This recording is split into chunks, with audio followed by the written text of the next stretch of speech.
Hi, this is Miss D Special Things. Yes. Okay, you guys, I wanted to come show you. I did tell you that I would come back and I would show you my completed page. Ta-da!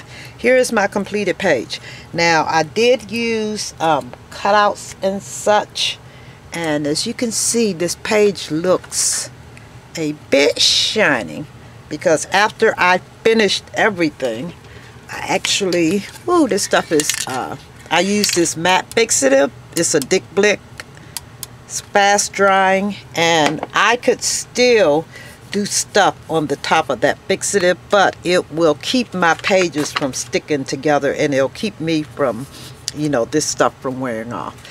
So what I did after I finished the page, and I showed you last, I had adhered the title, which I don't usually work. I just do it until it looks like I want it to look.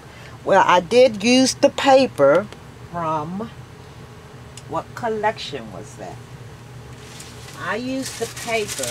It is a 7 Gypsies paper pad. This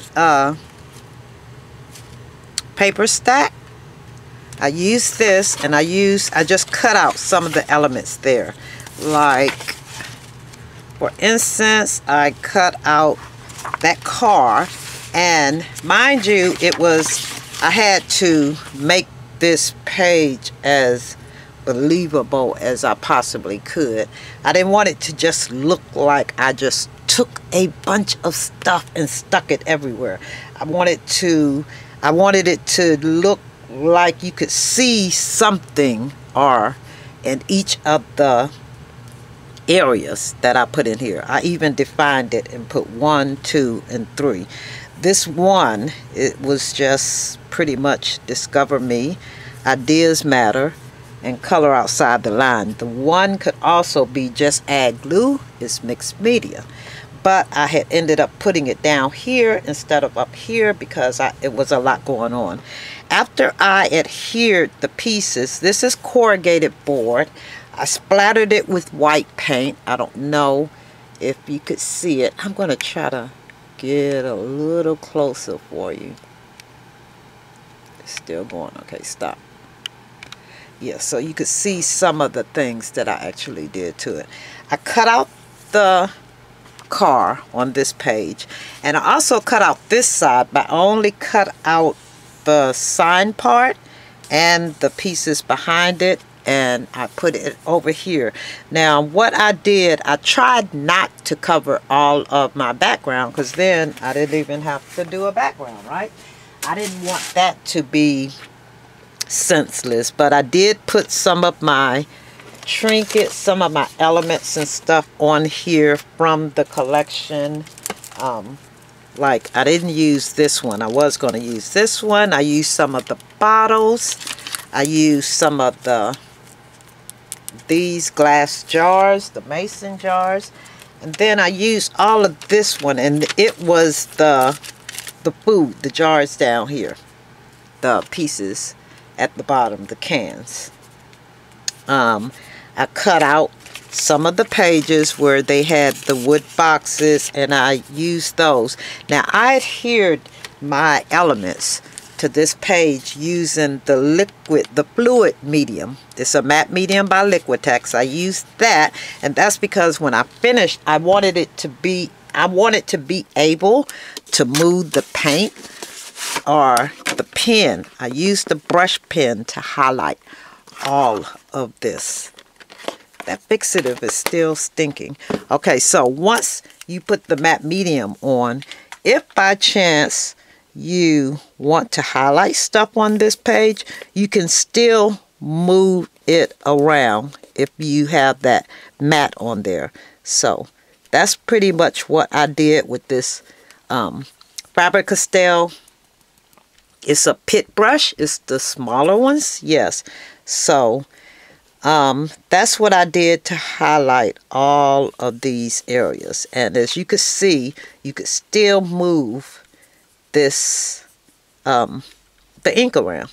So yeah, that mattered to me because I didn't want it to look so flat.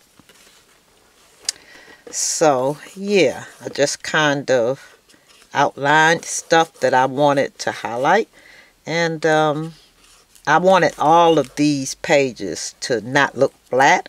So yeah, that's what I did on the pages so that it would still have that vintage looking look. Yeah, so that is my completed page. I did say that once I did it, I was going to come and show you guys what I did. So here you go with a few highlights. Oops, sorry you guys. And there is the entire, yes, there is the entire layout. So now guess what, you guys, I get to do some more stuff. Yes, so that is my completed page. Tell me what you think. It took me a minute because I was trying to make this all come together. I like it. I think it's cool. Yeah, so I guess when I do the next page, which I think I mentioned this before, this was the original page. This is what it actually looked like. This is what it looks like now. So I think I can actually see the ledger page back there somewhat, just a little. But the next page I actually want to do it and keep the ledger showing. I'll have to figure out how to do that, but I love this.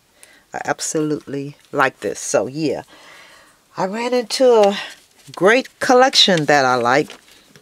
So I'm going to also do my cover, and if I get around to doing it today, I still have the original letters that I sprayed. I'm going to respray them because they came out like this, but they spell out my name, and I'm going to use this on the front of my cover and finish doing what I was doing to it. But yeah, I am actually going to do some more mixed media since I have that page complete, and once I finish it, you guys, I'll come back and I'll show you exactly what I did with it. But here's that page. This the fixative also, I think I told you that it keeps these pages from sticking together. Yeah, so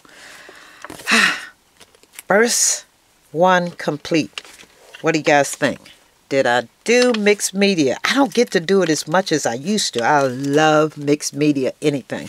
So maybe I'll do another page. I know I could do one using Jane Davenport stuff, and on top of the 7 Gypsy stuff, I can use Tim Holtz. All of them work together. I can use Diane Reevely. I can use Dina Wakely. They all work together. All right, you guys. So I'll come back, and if I do another page in this book, or I'll just keep working in it, because I have one page here that I have not. I started it, but I kind of went on to doing other things. See how easy it starts. But yeah, I'll come back and I'll show you, either do a flip through or I'll show you what I'm doing as I do it. I'm just so excited about this. But I do have an idea to keep the ledger page showing and still put the elements and stuff on here without covering all of this. I'll show you guys when I do it. All right, thanks for watching, everyone, and tell me what you think. How'd it come out? All right, thanks for watching. Bye.